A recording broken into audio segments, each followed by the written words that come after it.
Guys, samahan niyo po kami ni Linyo. Mayroon pong nagpaabot, mayroon pong nag-request kung ano po daw ang bansa na pinaka number 1 na hazard, pinaka delikadong lugar.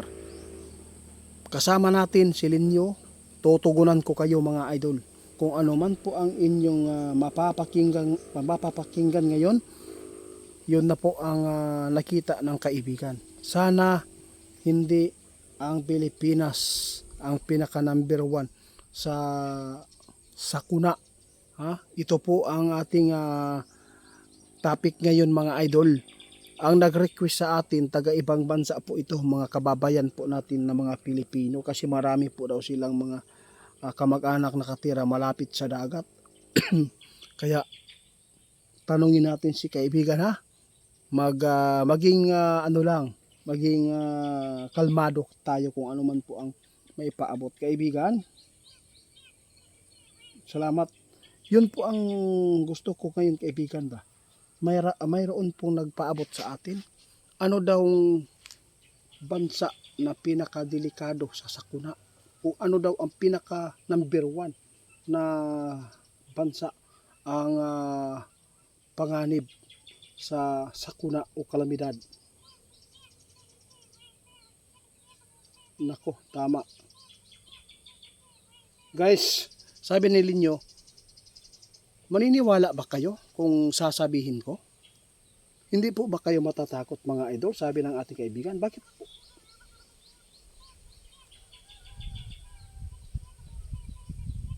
Nako guys, ito ang sabi ng ating kaibigan. Ito.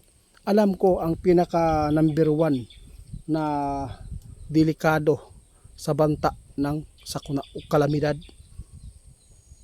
Sana hindi kayo magulat mga idol Sasabihin na po ni kaibigan ninyo. Yung nag-request sa amin maging matatag po kayo mga idol.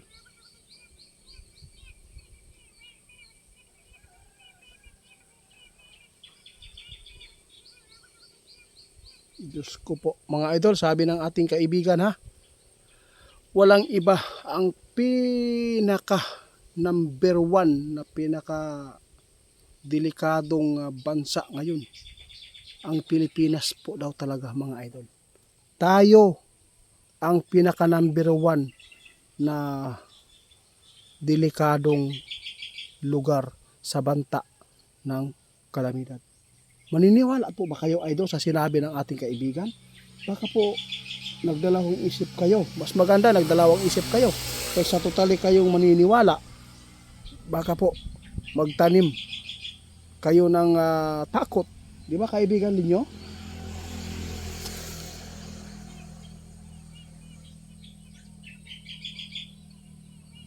Diyos ko.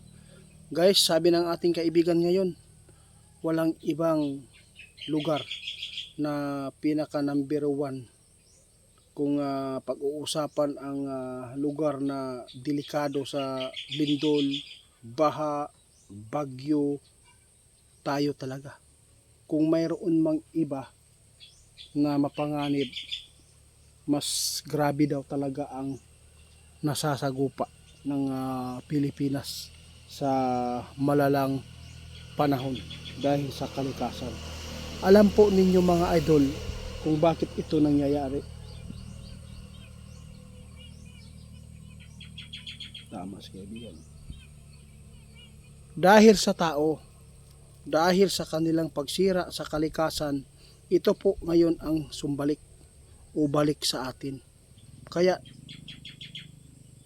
nagkaganito ang ating bansa guys, sa daming sakuna na ating nasagupa dahil sa ginagawa ng tao sa pagsira ng mga kalikasan. Kaya ito po ang ating naaani. Alam po ninyo, sinabi ng ating kaibigan. Ako, naniniwala ako kay kaibigan na ang bansa natin ay pinaka number 1 talaga na delikadong lugar sa kalamidad. Ito ang sabi ng ating kaibigan. Kahit sabihin pa ninyo yan mga di ko mutuana kay sa uban bitaw grabe man og mga kalamidad dito, mas lala pa.